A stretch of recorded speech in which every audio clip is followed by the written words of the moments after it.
All right, guys, we are live. Welcome to the lunch break this Monday, October 27th. Hope everybody out there is doing well, having a great day so far at work. It is one dreary ass day out there. I can tell you that for sure. So I hope you guys, or if you're working outside, I definitely hope that you're staying dry at some point. You know what I'm saying? What's going on, everybody up there in the comments section? I see you guys there. Yeah, I listen, and this is the kind of rainy, dreary Monday weather that we get when we start kicking off into November, right? The kind of like it's not really super cold yet, but we're going to stay in the 50s this week. And so, it's going to be a little bit different, but I personally like this kind of weather. What's up, Coleman? But I hope everybody's doing good. Again, like I said, if you're working outside, man, I hope you're staying dry as best you can. So, got a lot to talk about today. A lot to talk about today, but let me go ahead and tell everybody again, as I always do, Toys for Tots. Okay, December 6th, coming out of Laurel Park on Lake Lanier. $5,000 guaranteed first place prize to the winner. If you drive a Phoenix, there's some Phoenix contingency money. If you win, you get a little extra. Big fish. It's going to be a big fish pot. All this. And so, again, it's another thing for us to get together as a community and help out the Pickens County and the Hall County Toys for Tots.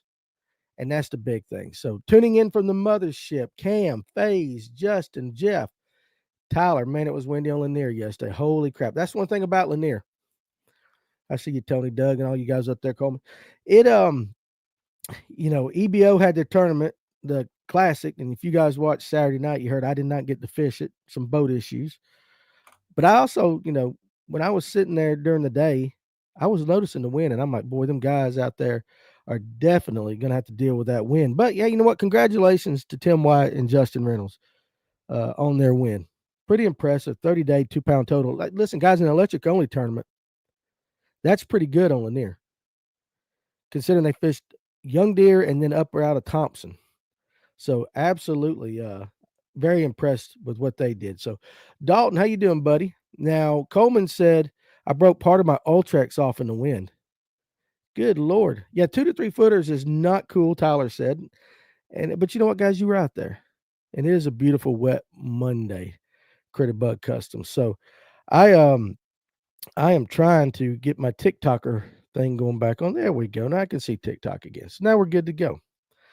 Guys, we can talk about anything. I hope you guys enjoyed the special Saturday night Livewell with Dana Smith. I thought it was pretty cool to get to talk to him.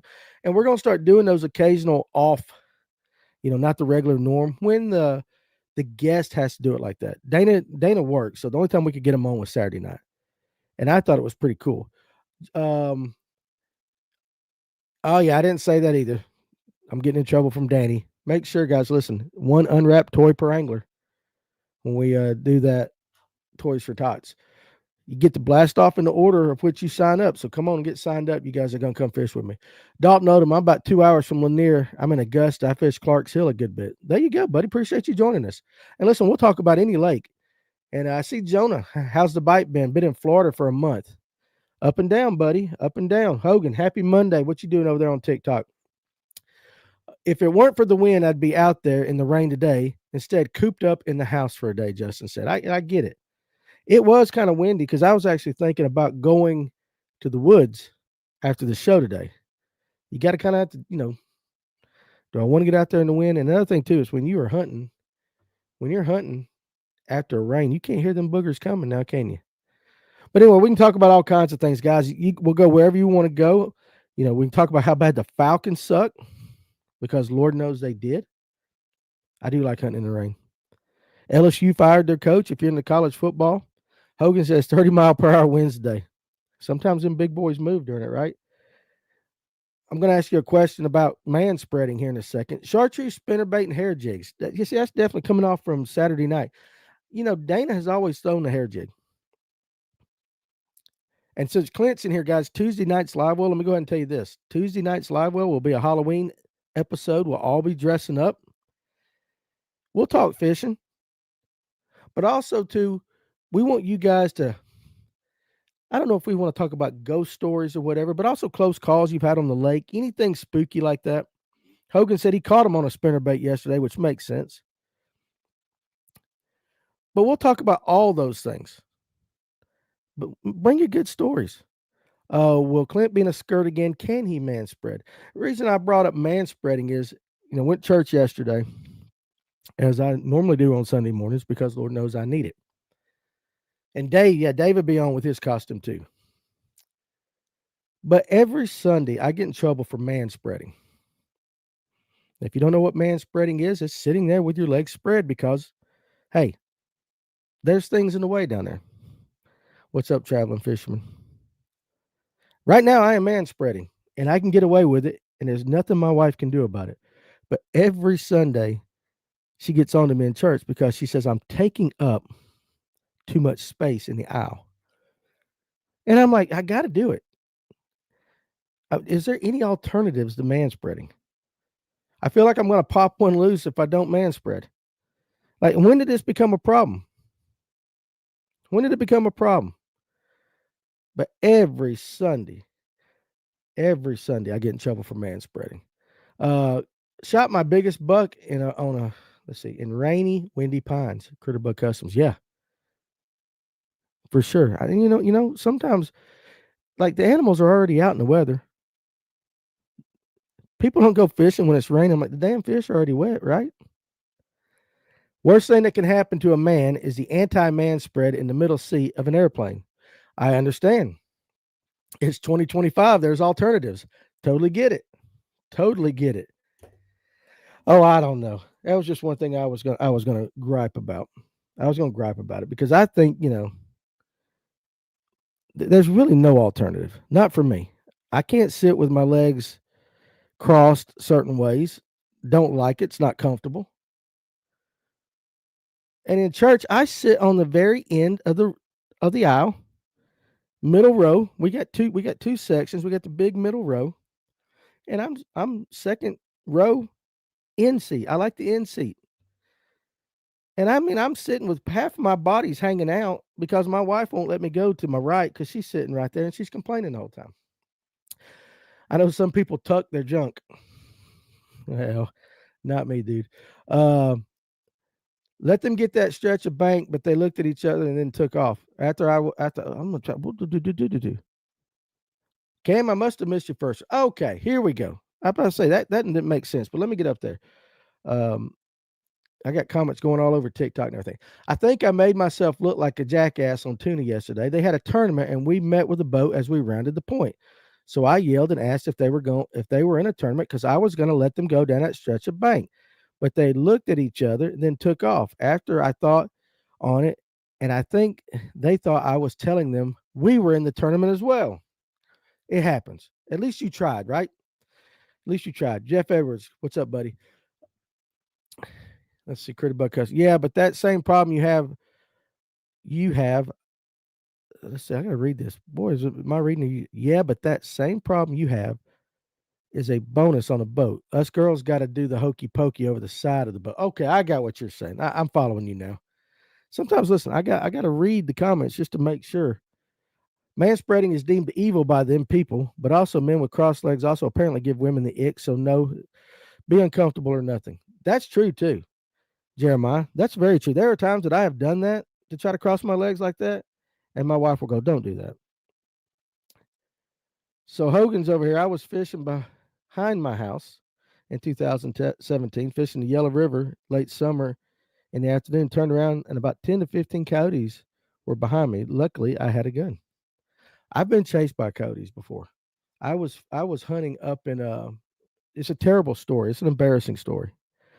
But I was up in Dahlonega hunting we had a hunting club up there.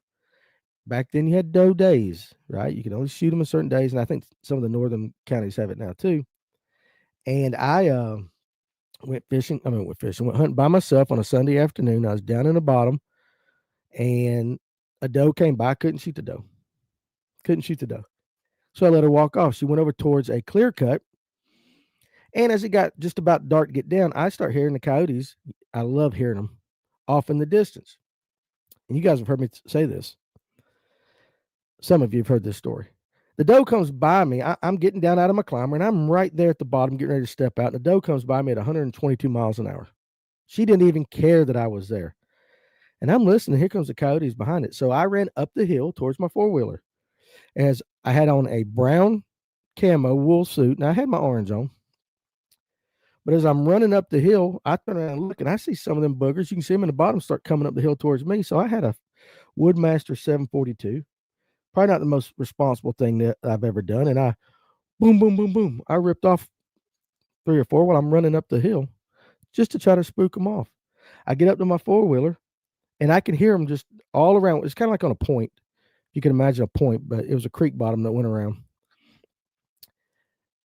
And I hit the start button, and my four-wheeler wouldn't crank. And now I got coyotes running around, baying everywhere like this, just going crazy. And so I jumped in this little deer stand that was right there beside it. And I called my buddy. And I'm like, dude, I got coyotes everywhere. I'm stuck. My four-wheeler won't crank. He goes, did you pull the pull switch to crank your four-wheeler?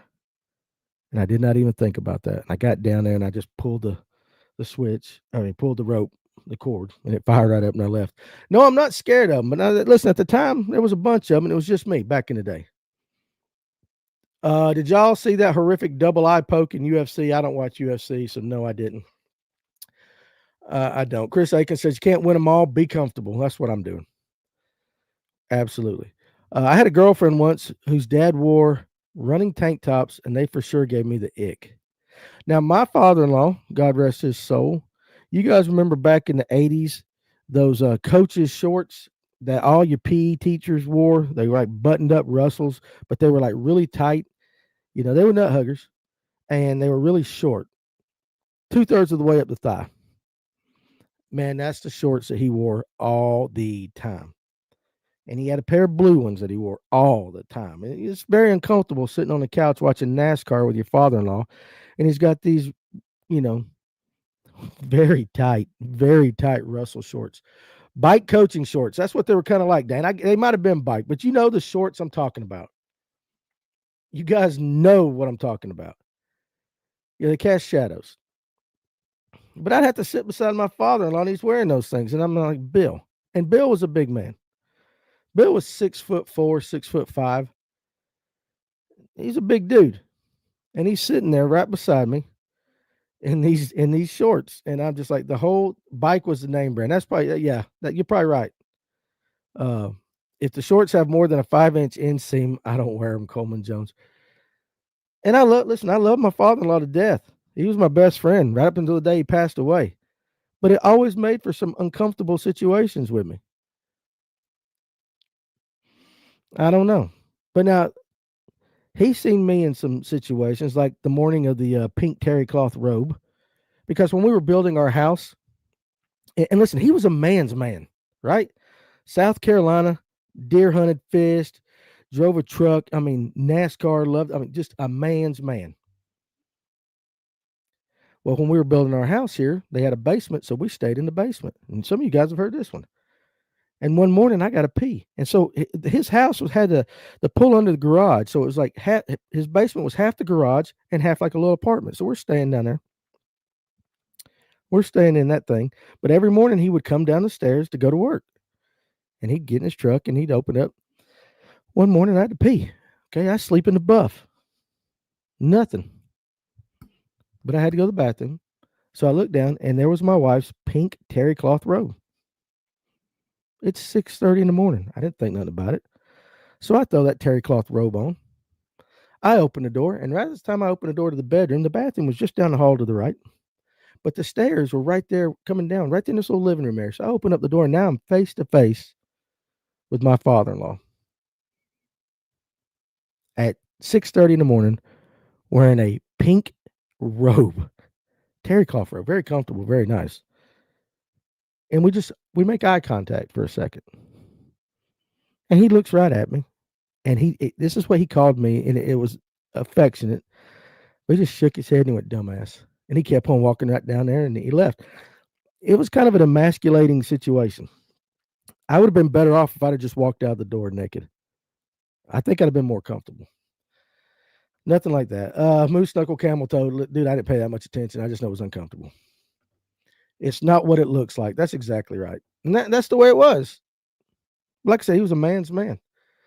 Now, again, I don't know if you guys have ever experienced things like that, But hey, that's just the land of Dan, and that's what happens, right? So, you guys that fish this weekend, I want to know how the fishing was. And also, if you were able to watch the live well Saturday night, what did you think about some of the things that Dana said? Now, Dana, if you don't know him, if you've never watched FCP fishing, if you didn't watch it the other night, you'll soon understand when I say he's a very simple angler. I see you, Dana, in that comment. He was a very simple angler, or is a very simple angler. And he talked about that. But when he talked about the spinnerbait the other night, and I kind of put a little short out on it today across our socials. When he said he went with the all chartreuse blades, chartreuse skirt, chartreuse head, no trailer, no trailer hook, I was like, okay. For a second there, I'm trying to relate in my mind what you Lanier guys would think about if you heard stuff like that. Coleman says fishing was great. Sacked a 5-pound spot and had just shy of 19 pounds solo. My best spot and bag ever. There you go. Location was more of a player than baits for me. Caught them on a good variety, but very specific scenarios. Dude is raw dogging the spinnerbait. So, I mean, seriously, like it was, that's what I was saying. Now, how many of you guys, if you watch that or you hear me saying it right now, think of the spinnerbaits you like to throw. How many of you guys throw an all chartreuse spinnerbait? I know some of you guys have spinnerbaits with chartreuse in it, but an all chartreuse spinnerbait. Would you throw it? Because I guarantee you, a lot of you guys, if I got on your boat, I would be shocked if I saw a totally chartreuse spinnerbait on your boat. 100% I'd be shocked. I'm interested in hearing more about lizard fishing. Going to get into more next year. With Kirk, same thing with that. Let me read Cam's real quick too. Nothing on that. All the fish we caught yesterday were finesse, either jig or shaky head. Now, he talked about the lizard too, and if you didn't watch it, now I think Kirk, you might have been on there. I don't remember, it was Saturday night. But he also said lizard fishing like at a truck stop. No, not like at a truck stop. He does not throw a shaky head, number one. Which on Lake Lanier, you don't hear of too many guys talking about not. Brendan Glover, Texas Rig Lizard on Allatoona this year helped us cash some checks. There you go. But Brendan, let me ask you a question. This is on TikTok. Brendan's on TikTok. How did you have it rigged? Was it just Texas rigged, or were you throwing it like on a Carolina rig? Just, you said Texas rigged. Hell, I can't read this morning. This Monday. Texas Rig Lizard. Okay. A lot of people don't throw Texas rig on Laniers. Think about what they'll tell you. Shaky head, shaky head, shaky head, shaky head. Dana does not throw a shaky head at all. Again, very simple. He's from Nebraska. Now, Troy Woodger says, I will throw a chartreuse pumpkin. Let me pull that back down. I'm going to make sure I read that. Where was it at? Oh, crap. I hit the wrong button. Chartreuse pumpkin all day long on there. Okay. Texas rig with a bead between the hook and the weight. That's what he did. I use okay, Jeremiah. Okay, let me get back up. There's so many comments coming at me on both sides over here. Cam says I have zero confidence in spinnerbaits. Need to spend more time throwing it for sure. Absolutely. Smacked him on a square bill crankbait this past Friday on Wedowee, and you were fishing that veterans tournament, right, Doug? I believe. Jeremiah says I use the all chartreuse spinner, but early spring for largemouth. All high vis and orange works well, for me too. I get that, but this is something Dana throws like year round. And he throws that Nichols. Remember, he said he threw the Nichols, and I forget the actual specific nickel spinnerbait, but he throws the Nichols. But I mean, chartreuse blades and all that. Shaky head was the deal for me this weekend. Had to downsize to get more bites yesterday. Also dipped the tail in chartreuse, seemed to get more bites. And again, he said that spots love it. Now, everybody does agree that on Lake Lanier, dipping the tail, whether you jig, whatever, chartreuse, right? Kirk, you need to go back and I don't know if you had a chance to go back and watch it. Yeah, it was a pulsator, Nichols pulsator. I don't know if you've had a chance to go back and watch it, but Dana actually showed it was a 6 cents lizard that he uses. And he made the comment that he has not fished a worm in about 2 years on Lake Lanier. He goes with the lizard. And I think it might be something similar to what he said about the spinnerbait. When I asked him, okay, chartreuse spinnerbait, kind of why? And he said, think of how many white spinnerbaits the bass have seen on Lanier. Okay, decent point right there. Think of how many shaky heads and stuff that bass have seen on Lake Lanier. And it might just be, I love getting phone calls on my phone during the, because that's what my TikTok's on. I can't answer you right now there, buddy. That might be something just because they haven't seen it. But he absolutely said it himself. I throw a lizard. I throw a Texas rig lizard. I catch spots on it. I catch largemouth on it. I throw a chartreuse, all chartreuse blade spinnerbait. I catch spots, largemouth, striper. He started talking about his hair jig. And he said, and again, it's on that thing, the ugliest, most nasty looking chartreuse that you can absolutely have.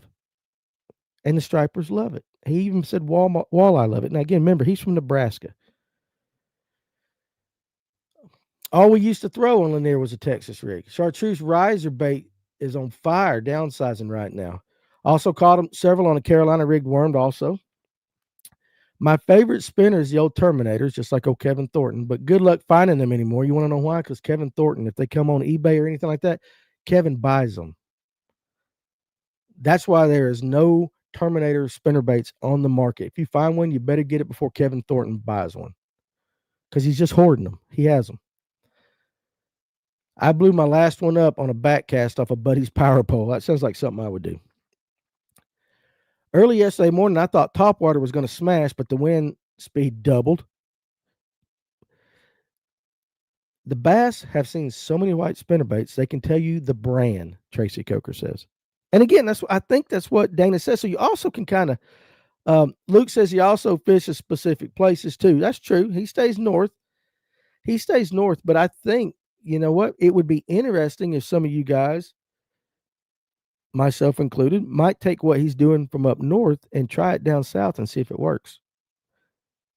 Maybe it does. Maybe it doesn't. I would say maybe in the little more stained water up north, the chartreuse spinnerbait makes some sense. But I'm wondering, you guys down on the south side, how many of you are throwing lizards? Would a lizard work?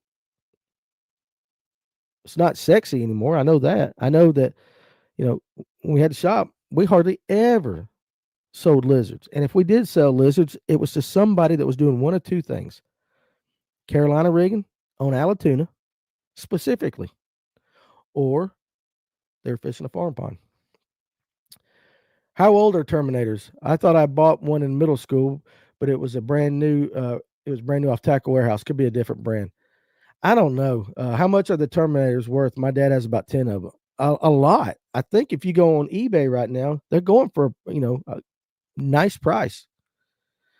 I'm not saying you're going to pay for somebody's college education off of them, but they're there. Now, Tim Hancock says, I use chartreuse occasionally, but I reserve it for off-colored water or dark days. I found that 95% white has worked well everywhere I've ever fished, even in dirty water. But I believe Dana also said, too, is like, that's just what he has confidence in, right? And so we kind of talked about that, too. So if your confidence is white, you keep throwing white. But I think Dana's willing to kind of do a few different things that not a lot of people are doing. Smallmouth on Pickwick will eat in all chartreuse spinnerbait. They seem to like the bright colors. Steve Billington says, I think as anglers, we put too much focus on the bait, especially color and brand, when really it's location 99% of the time. Wrong bait in the right place wins every time. I agree with that, Stephen. I agree with that. But we're not going to change as anglers, are we? What you just said right there is 100% the truth. Troy Woodruff said, I can't find the Bill Dance Excalibur spitting image anymore. Boy, I haven't heard anybody talk about that one in a long time, Troy, for sure. I tried a Terminator once. It broke on a false cast after 5 fish. Now, see, Tim, that's the interesting thing, is that Kevin loves them because of their toughness. I don't know. See, we all have different experiences. What's up, Alex? Now, how about this? You guys, let's pull this up. Give me your thoughts on this. Patricia Leanshaw. The spinnerbait is the most versatile lure out there. What's your guys' thoughts on that? Is the spinnerbait the most versatile lure out there? Because I think some of you will agree, some of you might not. I'm curious to hear which ones of you will agree with that and which ones won't. And what's your reasoning? If you disagree with that, what's your reasoning? Because, hey, this is a safe place, right? Safe place. Troy says on TikTok, used to be my favorite topwater, Tennessee shad color. And Tim Hancock said, I caught a 25-pound striper on a spitting image. But I ain't heard anybody talk about that bait in a long, long time. VG, let's see, VG right here. My uncle was using Terminators heavy in the late 90s. All right, Chris Akins, my mom caught a 6'8" spot on a 4-inch lizard in Big Creek several years ago. They loved the 4-inch one. Traveling fisherman. So Troy says, I think the chatterbait's more versatile than the spinnerbait. You guys can discuss. Traveling fisherman said, yes, the spinnerbait is the OG. Can fish it in many different situations. What's up, Cody Campbell? How you doing, buddy? And James, this new setup reminds me of the pandemic. Yeah, no doubt, right? I get that. Now, Jeremiah says the most versatile lure is the jig. There's nothing you can't do with it, or you can't not do with it. Steve Billington, all baits are versatile because they all work at the right place at the right time. Nothing is universal. But let me ask you, Stephen, I agree with you. I agree with you, Stephen, but what would be in your mind and all your guys' mind, what would be the most universal bait if there was one? If there was one, what would be the most universal bait? Battle baits are my spinnerbait of choice, from the full-size suppressor to the Colorado to the mini gun, says Alex. Tim Hancock says, I still have a few of those spitting image. There you go. Messick agrees with Jeremiah on the jig. Cam says, I agree, but that's my confidence bait, again, on the jig. Now, the traveling fisherman says the most universal bait in his mind is the Senko. Now, there are a lot of different ways you can fish the Senko, for sure. I really like this conversation, where we're going with this. So many things you can change with a spinnerbait, weight, blades, etc. True. Now, Messick's going to open up a Pandora's box. You can't really fish a spinnerbait on the bottom like a worm. And I know some of you guys are going to say, yes, you can. Steve Billington, a real worm is the most universal one. Troy Woodruff on TikTok says a 1/4-ounce spot remover with a green pumpkin magic Senko on it. That's going to be his most universal bait right there. Stephen Sturgeon says, how do you make a false cast with a bait caster or a spinning reel? Stephen, you know what? That crossed my mind because that is something you hear in the fly fishing world, right? Maybe he meant to say back cast. A false cast, fly fishing. I think you and I are on the same page with that. Now, Traveling Fisherman says, you sure can fish a spinnerbait on the bottom. Stick bait, Alex says, you can start a cast and suddenly stop it. Simple. Okay, I got what he's saying. I get you now. So, yeah, he was trying to stop it for sure. Okay, that makes sense now. James Ramsey says a fluke is the most universal. Clayton, man after my own heart, says a wacky rig. But again, that goes to the Senko, right? Stick bait for sure. A live cricket is the most universal bait out there. True. It's a good one. I throw a spinnerbait like a shaky head a lot. So a lot of guys will throw a spinnerbait. I don't know if you guys do this, but they'll throw a spinnerbait down, let it go all the way to the bottom, and they will hop it up, let it come up like you would a jig, and let those blades do the action, and then let the jig skirt kind of fall. Single Colorado blades, slow roll it along the bottom. That's big in the wintertime here. Now, Patricia Leanne Shaw does make a good point. Not many people fish a spinnerbait in 20 foot of water. I know there was one guy who here was local. I'm not going to say his name. And he was trying to be a pro. And the guy that he worked with, I knew very well. And he said he's never gonna make it because he's missing one thing. And this guy was an old timer. And I said, what is that? He goes, he can't throw a spinnerbait deep. If he could learn to throw a spinnerbait deep, he'd make it on a pro tour. And again, this has been a few years back. But that's what he said. He said he'll never make it because he can't throw a spinnerbait deep. And I thought that, at the time, I'm just sounded like old man talk, right? But now that as we have done this for a while, and I listen to all you guys daily, and everybody fishes a different way and different techniques. That comment still pops in my mind. Can't fish a spinnerbait deep, and lots of guys don't fish them deep. Now I know Tim Hancock does. I know Clint does it like a jig from time to time. Bruce Millard hopping a spinnerbait for sure. Yeah, you can get a 1 ounce. Alex says you can get a 1 ounce spinnerbait or heavier, and it'll stay down.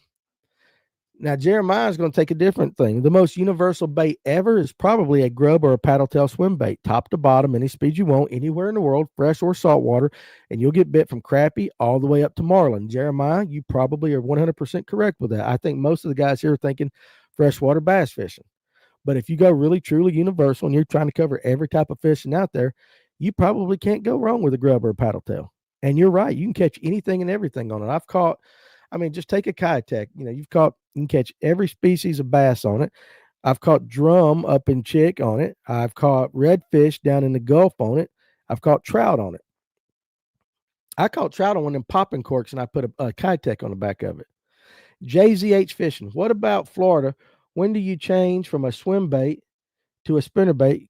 Because, the grass. So you guys, I'm not as familiar with Florida, but there's some guys on here that fish Florida. So when would you guys, he's on TikTok, when would you guys change in Florida from a swim bait to a spinnerbait because of the grass? Cody Campbell says, got to be a jig. You can skip it, swim it, drag it, hop it, and everything in between. Listen, you guys are throwing it out there. I believe it all. But playing devil's advocate, Messick says, can you get a spinnerbait through almost any type of cover? Yes, you can, according to him. Now, he's saying that. Chatterbait, you might not be able to bring through the same things. I guess that's what Messick is saying. I don't know. You guys answer that. That's his comment. Devil's advocate, you can get a spinnerbait through almost any type of cover. Bass time with Diaz. I think a worm is the most universal. Texas, drop shot, topwater, wacky, shaky, etc. Cam says the Delaware state record was off a spinnerbait on the bottom in the winter. Cam, I believe you 100%, buddy. But you know what? Think of what you just said there. Now, we're going to come up here in the wintertime, and we'll start talking about it on the Livewell. We're going to start hammering on ditch fishing, right? What is ditch fishing? You look at the lay of the land, comes down into the water. You can imagine down at the bottom, there's a ditch. That's a 80,000 feet looking down way of saying it.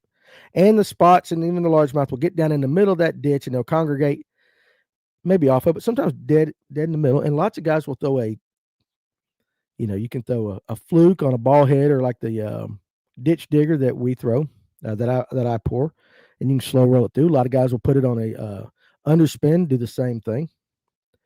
Nobody ever throws a spinnerbait that talks about it, throws a spinnerbait in the wintertime deep, letting it sink all the way down to the bottom of that ditch and slow rolling it through the ditch. Maybe they do, but they don't talk about it. We don't hear a lot of people talking about that on the Livewell. Why is that? Why would we throw one on the bottom in the summertime with a big Colorado and tick rocks, keeping it down, but we don't ditch fish with it as much? And again, maybe some of you guys do, but we don't talk about it that much. How do you fish a spinnerbait on the bottom? Are you hopping it or just slow reeling it? Messick, you can do both. You can absolutely do both. Kendra's here from Michigan. It's okay, honey. Sorry for the late arrival. You just get here when you can, right? You're always welcome. Just get here when you can. Cam 8 says, with jigs, you can change weight, style, color. You can change trailers, color, style. You can also pop it, swim it, or drag it. So you guys, listen, what's funny is I think when we're talking about what is the most universal bait, a lot of you guys are picking out, just like you did, Cam, your confidence bait, right? A lot of you guys are choosing your confidence bait to be what you think is the most universal. What do you guys know that I like to throw? Wacky rig. I'll pick a Cinco for a lot of the reasons a lot of the other guys said, but I can't disagree with what everybody else is saying. But it's kind of like what Steven said. There really isn't one that is universal, but you guys have your favorites, right? Kirk, this time last year on Erie, 5.8 Berkeley Power Blade on a skinny dipper was awesome for them smallies, burning it close to the bottom. Got the power blade going right there. We don't talk enough about smallies here, Kirk. I wish Blue Ridge was still our true smallmouth lake and the spots didn't ruin it. Well, we could have more conversations about smallmouth. We have to live vicariously through like you guys from Tennessee up when we talk smallmouth. Cletus says, I drag a shaky head and a jig in the fall. I drag it. Oh, you're talking about, spinnerbait. He drags it like a shaky head and jig. Tom, no, I haven't got my Frankie yet. Sorry, I was busy this weekend. I'm going to reach out to him after the show. Tom Oswald is, bless his heart, he made me a replica Frankenstrat. If you guys don't know what a Frankenstrat is, it's that red, white, black Eddie Van Halen guitar that he played during the 80s. Tom was kind enough to make me a replica that's going to be on the wall right behind me. Tim Hancock says, I just put out a video of me catching bass 15 foot deep on a spinnerbait, and he's about to post another one. You guys go check him out on his YouTube page. You don't lose many fish on a spinnerbait. Didn't you guys find it interesting that Dana said he doesn't use a trailer nor a trailer hook? He just goes old school with it. And I got to thinking back. We're talking the 80s. Again, when I first got into fishing, again, mostly farm ponds, I never put a trailer hook or a trailer. We just do the spinnerbait. We didn't have any of that. So at some point, guys started doing it. Clint, can you answer Messick's question? He wants to know if you're just stopping it. Doug Rice, worm catches more fish, hands down, not spinnerbait. Well, yeah, I can't disagree with you. Colton Posey says, many guys fish a chatterbait on deep points, rolling it on the bottom 25 foot plus or deep. I don't know if you guys remember a gentleman named Tyler Burt. He still lives up here in Dawsonville. Great dude. If you guys fished against him, he used to have that old Ranger, that red Ranger that would absolutely fly. Like when he'd come by you, nothing but the prop was in the water. But when we first started fishing North Georgia, he would come around and he'd come on. He always, during the night tournaments in the summertime on Lanier, he'd throw a chatterbait 30 foot deep, let it hit the bottom, and he would slow roll it. He talked about it. Paul Mark Sr. used to throw a spinnerbait hopping humps. A lot of guys, it seems like that's a thing we don't talk about a lot. The heavier the spinnerbait, the easier it is to fish deep and the more fish you'll catch. That makes sense. It makes sense for sure. Tracy Coker, it's easier to fish a spinnerbait deep with forward-facing sonar. If you don't have it, just look for brush and count it down. Yeah. Now, Jimmy Houston says to fish a spinnerbait just barely visible under the surface. That's the way Ryan, now again, not during the summertime when we're throwing the big Colorados, but any other time that he's fishing a spinnerbait. What's up, Hunter Melton? How you doing, buddy? Anytime he's fishing a spinnerbait, he likes it to where he can just barely see the blades or to the point where they just disappear. He goes down a little bit. I know guys that take a spinnerbait and they'll keep it on top with basically they're doing a wake, almost like a topwater bait. And again, last year, guys on Lanier were taking spinnerbaits, the mini me's and all that, the fast ones, and they were throwing them over the brush piles instead of Sebills. And it didn't matter whether it was windy or not, because it's kind of similar to what Dana was saying. How many Sebill style baits had they seen? How many underspins had they seen? So let's try a spinnerbait, and they were catching fish. Haven't talked a lot about that this year, though. Jeremiah says, windy days with grass in Florida, I'll run the spinnerbait or the chatterbait. Without wind, I'll use the weedless swim bait. So he lets the wind dictate that. Kendra says, chatterbaits get hung up if you use the wrong trailer.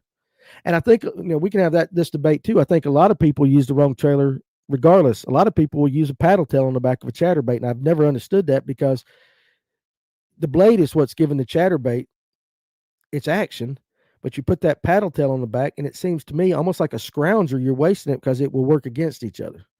I've seen guys do that. I could be wrong. I'm not the expert here. Learn something new every day. That's awesome. I've always just reeled them in and hit structure with it, never hopping it on the bottom. I want to see it in a fish tank. In my mind, there's no action. Well, think about this, though. There's not much. I mean, it's basically a jig, right? Basically a jig with a blade kind of. So anytime you move it, you're going to get a little bit of action. And it might just be that blade that triggers a fish to hit that thing. I like a spinnerbait on West Point in March. White Owl 74, man after my own heart. Old school rooster tail. Is the old school rooster tail not the most universal bait out there? I would say this, that an old school rooster tail has probably caught as many species of fish as the paddle tail that, from saltwater to freshwater. I mean, if we're thinking about it, Because now you got your trout, you throw your trout in there, you can catch anything on a rooster tail. So white owl 74, you might be right. Snodgrass will gum up a spinnerbait in a heartbeat in a hot minute in a heartbeat for sure. I hate snodgrass. I know there's a scientific name for it, but I can't stand that stuff. DP says color wise, any color so long as it's white and chartreuse. And Jeremy brings up something interesting right here. A lizard is a great trailer for spinnerbaits. How many of you guys have done that? Tim, I am actually wearing pants today. I did say congratulations to you and Justin, though, earlier in the show. That was impressive. That's impressive what you guys did. And I meant to ask, because I talked to you, that 5-pounder that you caught on the first day, was that a spot or a largemouth? Because I think y'all had one that was 502. So, again, this was guys that were in my electric only club. They won our classic. Let's see. I'm joking. So Jeremy says I'm joking. You fellas been a crazy couple weeks. So he's not using a lizard. Now, damn it, Jeremy. I'm throwing it out there. What's up, the Don Father? Traveling Fisherman says water displacement and vibration is more important than color, in my opinion. Yeah. It's funny. I just love how you guys all think. You think similar, but you think just a little bit different. Just a little different. Rather than worrying about the most universal, just use what's best for the situation. And I think that's what Steve Billington was saying earlier, for sure. Does Dana throw the lizard year round? Yes, he does. He does. I find a rattle trap is the most universal. You can throw it deep or shallow. You can rip it or slow roll it. There you go. Kendra's throwing out something. I did not have that one down as my most universal, but hey, listen, we can go with that. Jeremiah says, funny thing is one of the most popular baits for trophy hunters in the Mexico lakes and them Texas boys are big old chartreuse spinner baits out deep, plenty of standing timber. Yeah. Kendra says, we were smallmouth fishing yesterday. I must be way behind on comments. Maybe I'm not too bad. I'm trying to catch up.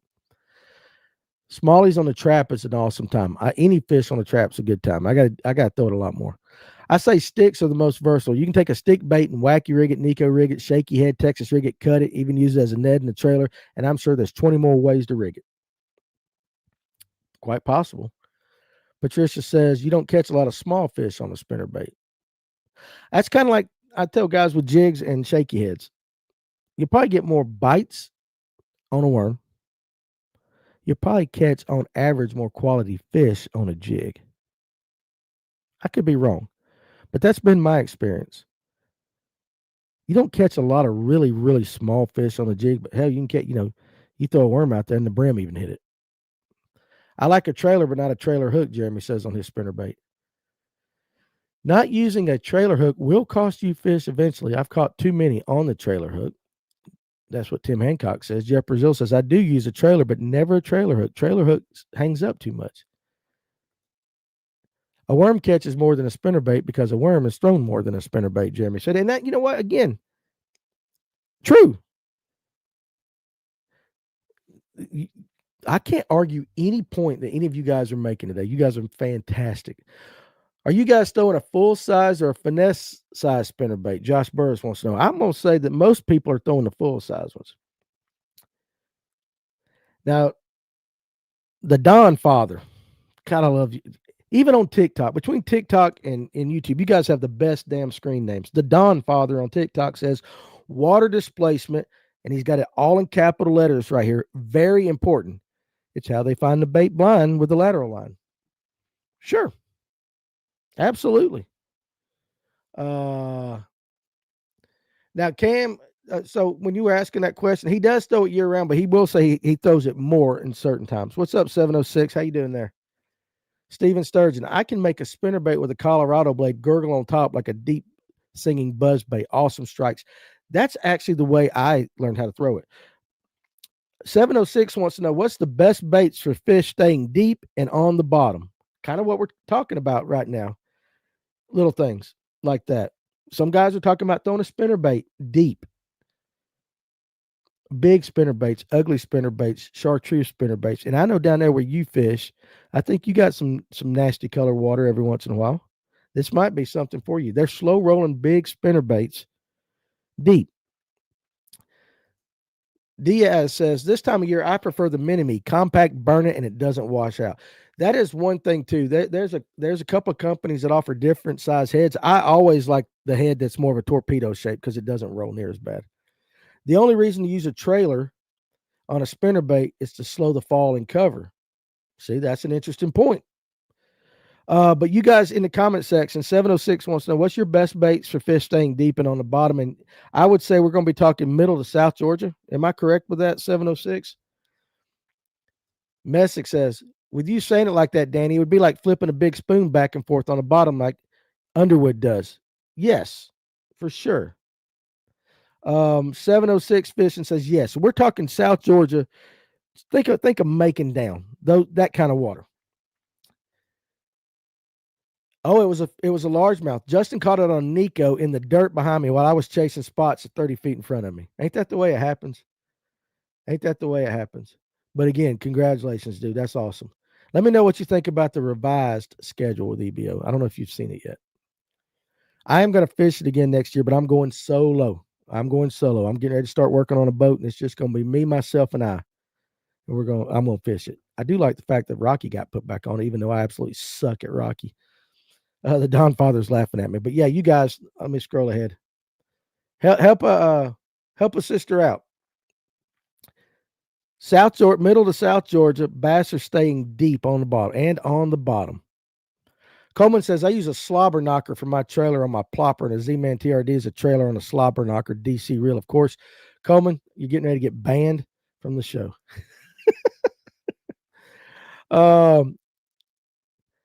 Now, going back to shaky head and the jig, the size difference on the fish. Sounds right to me. The other night I was catching dink, so I changed from a regular shaky to a skirted shaky head with a magworm, and then got on multiple 2+ pounders. And it's not necessarily the size of the bait, because I mean, how many times have we caught a brim ripping a jerk bait or something, and that bluegill just like, I don't know what the hell he's thinking, just like he's gonna go hit it. But I just think a jig catches on average bigger fish. On average. Ask Hank Parker what's the most versatile bait to Classic winner. I got Hank's number in my phone. Maybe I'll shoot him a text. Hank, what is the most versatile bait out there? Jeremiah said, here's some of the juiciest info I've dropped on the show. You can target the same quality of bass with a pike/musky spinnerbait as you can with a big glide bait. Cat's out of the bag. Now, listen, let me comment on this. Don't know about Georgia, but I have pro staff catching in 30 feet on our new, and Danny, I hope I'm saying this right, Saki Yamama shad. Hey, good. Big swim bait wins for Giants, hands down. With no live sonar, big swim baits wins for the Giants. Now, Jeremiah, you can go to Walmart, and I've done this on Latham. I went into Walmart one time, and why the hell the Walmart in Dawsonville, Georgia has this, or had it, but they had a rooster tail, and it said muskie on it. And this rooster tail was it was 5 inches, maybe 6 inches long, with one big-ass blade and a big skirt on the end, but it was for muskie. I don't know why, whoever decided I bought it. I shouldn't have bought it, but I bought it. I took it over to Latham and tried it, and I will admit I did catch some bass on it. I'm not going to say I caught the biggest bass out there on it, but I did catch some bass on that thing before I threw it deep and lost it. And I haven't seen another one. But I will say kind of what you're saying is if you like to throw big glide baits and stuff like that, you can throw, what's up, Wes? You can throw a big muskie. You can throw some muskie baits. Let's just put it that way. Far Dog's telling every one of you guys to hit the like button, please, and subscribe to the channel. And also, too, guys, listen, hey, Thursday night, if you're a member of the channel, you got to be a member. We're doing a drawing for this one is the 7-3 JC Elite bait casting reel by Spro. All right. But you got to be a member, not a subscriber, a member, a supporting member of the channel. $4.99. You get one $4.99 a month. Every first of each month we're doing this, and it'll always be a prize of about this value right there. Wes is sitting in the stand in Illinois. Listen to us. Dude, I tell you what, I've hunted Illinois a time or two. That's just a different world than down here in Georgia. I'd love to be in Illinois right now. It's amazing up there. It's windy as hell all the time, but it's amazing. But yeah, I'm telling you, you can catch some bass on some musky baits and all that. But again, hey, if you want to know how to be a member, just check it out on the page that'll tell you. But that's going to be Thursday night. We'll be doing a drawing. All right, Alex is going back to work. Dane Hunter. After all this rain, we're going to have plenty of dirty water in North Georgia. For sure, we should. If you go by the looks of my yard, I think half my yard's washed away and is in Yellow Creek right now. The Don Father never got 40 and 50-pound limits with any other baits but big swim baits. Come on, computer, get the hell out of the way. I'm sold, I believe. I love it up here. When do you want to come back? Is that what you're telling me? Let's see. Oh, I want to come back. I definitely want to go back. Maybe you can take me. I'm going to Kentucky in 2 weeks. So with my buddy Doug. Doug Rice is killing me. Doug Rice has showed me pictures of these deer that are showing up. And it's just like, oh, don't want to come back home. Okay, I got you, Wes. I see it now. I understand. Dude, I'm telling you. Like, I'm gonna be like a kid in Christmas, even if I don't shoot anything. Just seeing the deer. If I see the deer that he has sent me, there's a couple of them, I'll probably be shaking so bad I'm not going to be able to get a shot off. I'm serious. And this is, in Illinois is the same way. I went with Sam and Buddy Benson. Guys around Lanier know them. They've got a place up in Pike County. And then I think Sam's got some stuff in Kentucky now, but I went hunting with them in Pike County, Illinois 2 times. The does in Pike County make our bucks around here look small. It's just dumb how big the deer are up there and how they're everywhere. Ned rig for deep fish, Elder's Magic, Yum Dinger, 4-inch. Again, a 706, if you're still here, Messick says Ned rig for deep fish in Elder's Magic, which is a good Lanier color for a lot of you guys. Yum Dinger, 4-inch. Adjust your weight with your depth. You want to do all that traveling, Danny? Yeah, I'll travel to go shoot stuff. Colton Posey. Boy, you guys are like making me work today with the comments. With spinnerbaits, I prefer a thin wire. When the water temps are 70 plus, it gives the bait a wobble action. Below 70, I like a thick wire with a Willow Colorado kicker. Thick wire, more straight line action.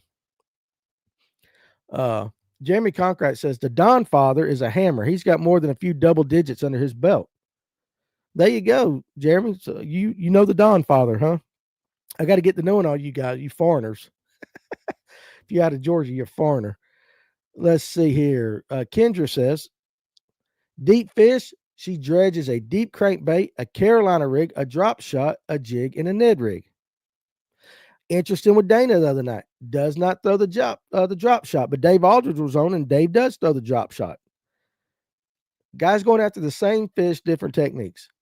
No, Cam, I didn't. I'm getting ready to redo an entire boat. Those musky inline spinners are like 6-7 inches long, Coleman. You know the one I'm talking about. They had it in the Walmart here in Dawsonville. I'm like, what the hell is that here? But of course, there are some baits that catch fish and others catch anglers, right? So when I saw that, I went, ooh. And I bought it, and I did catch fish with it, just not the ones I was expecting. Picked up a couple 1-ounce rooster tails. Anxious to try them on Gunnersville next week. I could see that working on Gunnersville. Got to keep it out of that grass, though. I use a cowbell inline spinner musky bait for bass all the time. It works better in dirty and muddy water over clear water, which I had was over here in Latham, and it was clear. But, yeah, listen, if I can find another one, I'm going to buy it. Jeremiah, since you do a lot of salt water, you know what I'm talking about, but I've wondered what a bubble rig would do for our bass and lakes with a fluke or something running behind it. The mackerel love it. What's up, Kevin Underwood? I meant to hit you back, dude. I need to. He went to Carter's. I didn't see your. I was busy this weekend anyway, but he went to Carter's, and first time ever on Carter's this weekend. Had a good bag, a solid bag for sure. But for your first time there, dude, listen, I know guys that have fished that lake their entire life have never put a bag together like what you had. I wished I was with you. There's a 14-pointer walking around behind my house on camera. I haven't seen him yet. Messick is a new member. Thank you very much for supporting the channel, Messick. Maybe you'll win. For a big inline spinner, this is Tim Hancock. For a big inline spinner, check out a cowgirl or a showgirl. 7 inches long. They will catch a bass. I had it on one of your podcasts I was on. And now that you say that, I think I remember that, Tim. I think I remember that for sure. Doug's laughing because we're talking about the deer he's in. Is Georgia overrated on fishing? Nebraska, Minnesota, Michigan has better variety and quality of fishing. Well, I guess it all depends on your perspective for sure. War Eagle the best. I will say this. I have fished in Michigan, in the rivers and on Lake Michigan. I will say the water quality in the water quality up there, as far as clarity and everything, is dumb compared to here. You take the cleanest water in Georgia, and it's muddy compared to the water I've seen in Michigan. But they do have smallmouth, walleye. You got the king salmon and all that trout. I mean, they got everything. So Michigan's the only one I've got experience in with that. And I tell everybody that if I was single and had no family attachments to North Georgia, I could live in Michigan. Now, again, we ain't talking Detroit. All right. I ain't talking Detroit. I'm talking up Glen Arbor and up north. Michigan's kind of like the fingers. I don't know if you hold it this way. Glen Arbor is about right here on the Lake Michigan side. Dude, I loved it up there. I absolutely loved it up there. But as far as Nebraska, Minnesota, Michigan, I don't know. I do think, War Eagle, that I would say other states put a lot more emphasis on their fishing than we do. We need quagga mussel to clear up the water. Yeah, it's Don Father. So it was the zebra mussels that they told us were the reason why everything was so clear. That Lake Michigan used to actually be muddy and nasty. The zebra mussels got in and just cleared it all up. But I'm telling you, them jokers, whatever the hell it is they do a hell of a job. Seeing the biggest buck of my life going to Lake Secession last Sunday morning. Oof. Man, I need some more. What's the largest lures you guys have thrown and caught bass on? I took 2 7-inch flukes and glued them together and smashed bigger than normal bass on them. I wish someone poured a 10-inch fluke. That sounds like some Midwest kind of stuff right there, if I've ever heard of it. You took 2 7-inch flukes and glued them together. So what would that be, like a 10-inch? And I'm sure some of these swim bait guys have thrown some big ones. I know John Sarah's got that 11-inch bull shad that he throws. I mean, you got to have a broomstick to throw it. Anyone? Oh my gosh, Doug Rice right here, man after my own heart. 10-inch swim baits are enough at 9 ounces, the Don Father said. Yeah. So I know Sarah throws that 11-inch bull shad. This one right here. Anyone remember the old Snagless Sally from back in the day? I killed them in farm ponds on them. Doug Rice, that's what I grew up throwing. I grew up throwing the Snagless Sally. And any of you guys, if you don't know what a Snagless Sally is, it's basically an inline spinner, but with like a spinnerbait skirt on the back. And it was not the material that we had today. It was almost like that old, like, it was, I don't know how you want to say it, but it was like strips of thick plastic that was, I don't know what it was, but I grew up throwing that. I would throw the chartreuse one, and it had the 2 wires to come up to keep it snagless, right? Bubble rig would work on striper pretty well with a fluke, I think. Casting bubbles work on brim and crappie using flies on spinning gear with them. That makes sense. Danny, I got a better chance of figuring out how to break the Iron Dome over winning that reel. You just got to be there. Your name's in the hat. Tim White. Now listen, I'm gonna skip a couple to go to this one because listen. There are more 8-pound largemouths in Latham than in the entire state of Michigan. I do agree with him on that. And if you like largemouth, we got you beat for size. I do believe that. But man, I tell you what, hooking some of them big trout, them Lakers and all that at 100 foot deep on lead core, and God, you got to work to get them things in. That's pretty cool. Now, Kevin, I am looking into this. Danny, you need to dig into what's going on with that data center. Supposed to use 500,000 gallons of water, might turn into a warmer water deal. I've read a little about it. Have you heard of this project that's coming to Lanier? I have heard people talking about it. I don't have all the information yet, but I started this weekend looking into it. I had a lady at my church come up and say, hey, what's going on with it? I just know the basics, so I am going to be looking into it. I have not been to any of the public meetings or anything on it. So I'm going to try and figure out, because we don't know if that's going to change. I believe they use that, but also she said something about them returning water to the lake. I don't know yet, but I am going to be looking into it. Here in California, they closed lakes because of the mussels. Now it's the yellow mussel. Shake my head. Okay. I'm not familiar with the mussel like in California, but I do know it's the zebra mussels up in Michigan. They did a hell of a job, though. I will tell you that. I mean, the Crystal River, I stood in that thing, and you will not stand in clearer water than the Crystal River in Glen Arbor, Michigan. If it exists, I want to see it. Far Dog, I've caught up to 200 big bass on 8-inch swim baits and glide baits. And Far Dog, he videos them, so he does. The man catches big fish. Jeremiah says the biggest bait I've used and caught fish is on a Depths 250, 10-inch, 6-ounce. Got followers on a Roman-made Mother 12-inch, but no bites. There. Tim Hancock just bought an 11-inch Thunder Stick that he's about to start using. I don't remember who was asking about the slime fungus looking stuff on tuna, but I saw it in Clark's Creek and made a post about it in the Facebook page. People commented and said what it was, and apparently it's good. I think I saw that, and they said it's good. It shows that the lake is healthy. That's what a lot of guys said. Walmart got me hook, line, and sinker. They did. War Eagle is my go-to spinner bait. Kendra says, I like a War Eagle. Tracy Coker used to throw the Snagless Sally. So you know what I'm talking about. Far Dog, could you list your YouTube channel again? And you know what, guys, if any of you guys have a YouTube channel, I want to do my best to get you guys out there. So in the comments section, type in your YouTube channel. TikTok over here, if you got something where you put out content, you're not just a watcher, I'll shout it out for sure. But I would like to see all you guys grow. Tim White says going to create a hot hole like on Lake Kiowee. You think that'd be similar up there that on Chick by the nuclear plant? Isn't there like a warm water discharge there? I've only been up there once or twice. The Depth 250 got me a 14 and a 50-pound limit. Great bait, very expensive for sure. And 706 Fishing is laughing at us. I don't know if she's laughing at what I'm doing or what.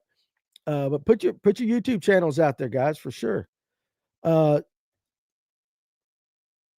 zooid colony is what you call the slime ball looking stuff. They live in good quality water. So if you're seeing that, then that means the water's good. And I think that's what people said. Oh, shit, I forgot. Yeah. So, hey, listen, YouTube. I'm going to type that in right here for you. Go follow 706 Fishing at 706 Fishing. And that's her YouTube channel. And give her a subscribe and a follow. Absolutely. I can't remember the last time I bought a factory-made spinnerbait. I got a bunch of spinnerbait blanks that I've never, and blades and all that. I've just never messed with making my own. Let's see. I need help finding somebody to make my hats that isn't going to cost an arm or leg. Messick says, well, I tell you what, that's going to be tough. I will shoot you a guy here in Cumming that makes ours, but I don't know once you start shipping them if it will be any better. But that's tough because, listen, on the wholesale side, you got to buy that if you use something like a a Richardson, they're expensive as it is. Then you get somebody to do some embroidery or something like that. It gets a lot. Don Father says, I have a lot of big bass and limits on YouTube. Bass and Don 69. Okay, so I'll type that in too. So if somebody wants to come in here and read it again, Bassy Don. Bassin Don. Oh, hell, I want to make sure I do that right. Bassin Don 69. There's another YouTube channel. Go check him out. Then you got over here, you got the Traveling Fisherman. So it is, of course, the Traveling Fisherman. And there's spaces between that. There you go. Check them all out. All good. I haven't watched Bass and Don's, but I've watched the other two for sure. Zebra mussels are filter feeders. They eat too much of the algae and clog up the water intake pipes. There's a big effort to control them in Illinois. I didn't know that. I just know they do a damn good job of cleaning the water for sure. But I guess I could see that. We don't have to deal with a lot of that stuff down here. Doug Rice says, I remember a warm water discharge on Sinclair. Don't think it's done anymore. And Doug Rice, that plant's gone now. Doc Holliday says. So Doc Holliday, senior comment. The hot water discharge on Kiowee is off limits on all bass tournaments I know of. Really? That's interesting. Very interesting. They shut that power plant down, Doug, so it's no longer active. So that's on Seminole. But I guess it will. I mean, I'm going to look into it and see. I'm not, again, I know it's a big thing, these data centers, and I don't even want to claim that I know all the technology and all and the needs behind it. But I do know that when they come in certain areas, they do have cause for concern for sure. Danny, you can come visit me in Michigan anytime. We're gonna figure it out. We're gonna figure it out. But yeah, with Lake Lanier and that being in Gainesville, I don't know where the discharge would come in, but we'll have to look at it. I'll look at it and see over the next. I'll look at it this afternoon and try to do some research on it. Monticello has one, I believe. It's a nuclear plant, and the smallmouth stay around the intake. Okay, there you go. The one on Chick still works, right? Replacing an alternator today. Didn't realize how much they cost now. I remember paying $70 or $80 for them on my old cars back in the day. $500 for the one on my truck. The Don Father, for what it's worth, I dig the show. Hey, we dig you too, dude. Absolutely. You need to come. I don't do the Tuesday or the Thursday night ones, and that's our big shows. I don't do them on the TikTok because the guest, you can't see the guest. You only get one camera, and it's me, and it's my ugly mug, and then you're looking at me, and somebody else is talking. But if you'll go to YouTube tomorrow night, 8 o'clock Eastern. I know you said something about California, so Eastern time. Water temp fixing to be in the 50s. It won't be long. Kendra, you need to start a YouTube channel for sure. And any of you guys, like I said, any of you guys got a YouTube channel, we will help you push stuff out. What's up, Pontoon Jody? You wake up and decide to join us now, an hour and 6 minutes into it, huh? Dane Hunter, you spoke of tournament fishing earlier. Danny, what do you and McGuire want to bet on the Toys for Tot tournament? You made the comment on an earlier show. In full disclosure, I've got a stick hammer for a partner. HG is fishing with me. What do I need to do to pre-register? You call me or shoot me a text. I'll shoot you a text after the show. And listen, Dane, I love you. You could have Kevin Van Dam fishing with you, and I like mine and Tim's chances. Okay? Because here's the deal. Your partner's not going to elevate you up. You're going to drag him down. Okay? That's the kind of, we're talking some smack right now.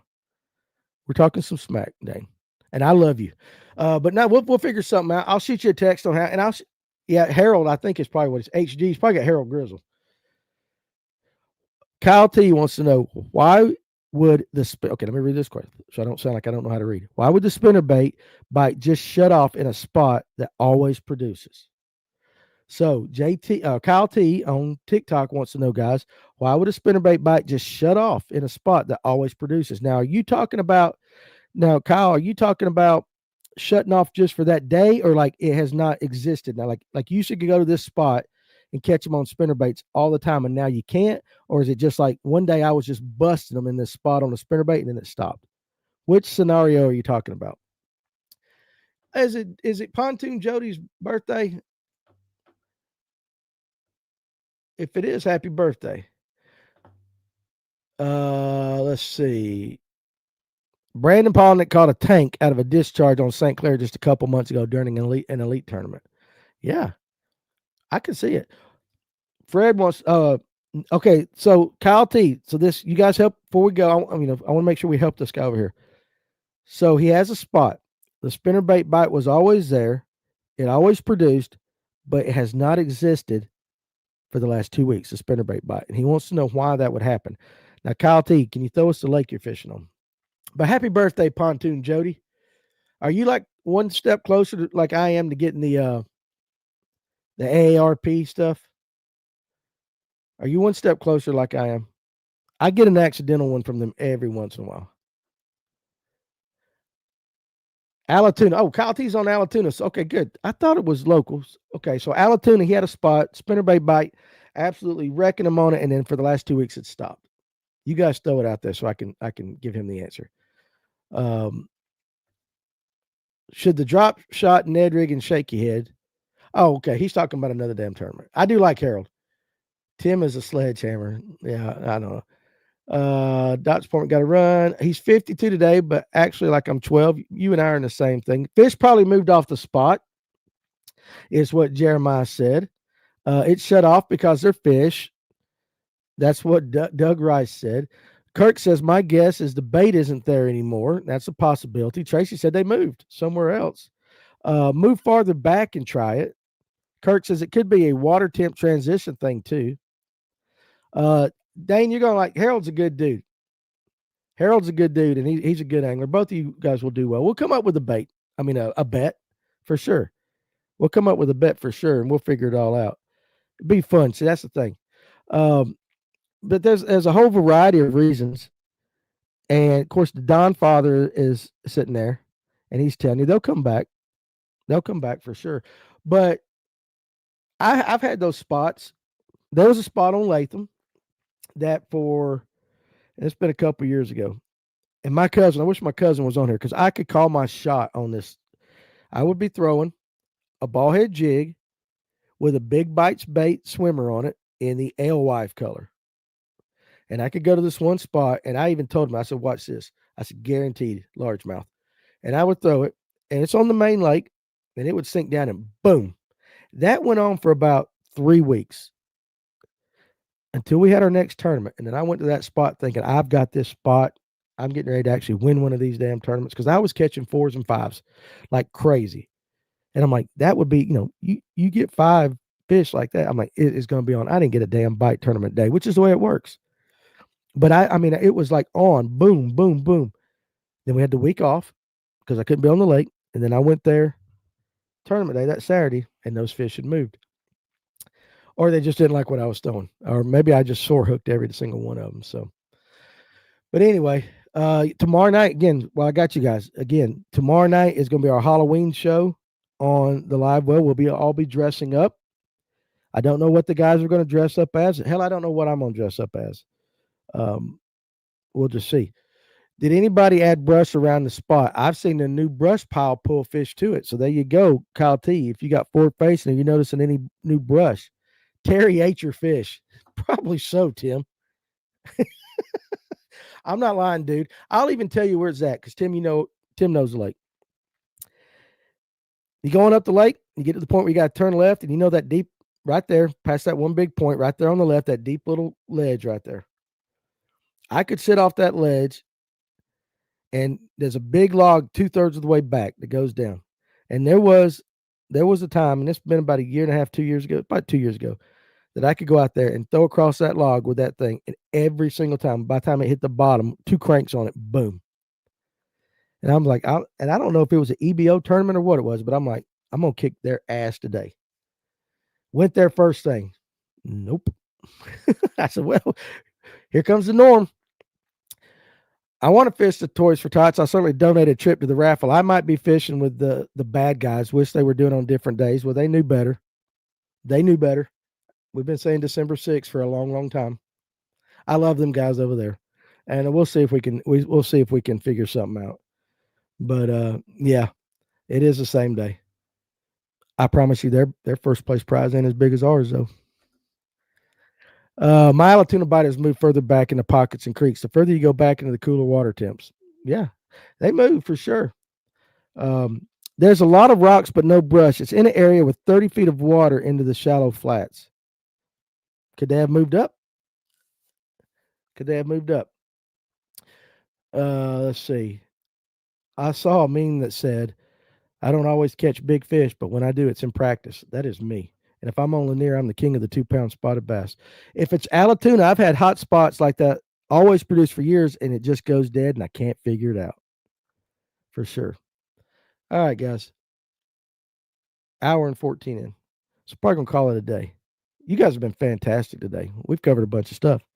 So I'll be back tomorrow at 12 with whatever happens, and we can continue this conversation just like we're doing. The wife and I are going to try to fish Toys for Tots. Mike, come on out. And again, if you guys want to know how to sign up, all you got to do is text me at 678-283-6700. And I will help get you guys get signed up. And again, you're going to blast off, and the earlier you sign up, the earlier your blast off is going to be. I'll be putting out the topic for tomorrow night's Livewell. Don Father says, good luck to everyone out there for sure. But appreciate you guys. You guys did a fantastic job for a Monday. Sometimes on Monday we really drag, but you guys have kicked butt today. Real quick, Kevin says, my boat mechanic in Florida, when I took the boat and always told the problem was the nut behind the wheel. Does that relate to fishing as well? Absolutely it does. Appreciate you, traveling fisherman. But yeah, we'll do that, and then we'll put some something on the side, Dane, for sure. But anyway, listen, love you guys. Appreciate you joining me. I'll see you tomorrow at 12. Hey, if you're still working, don't work too hard. Get through this day. Stay dry. And we will see you tomorrow. You guys be good. We'll get rid of the YouTube guys first today. So see you guys out there. Thanks for hanging around with me.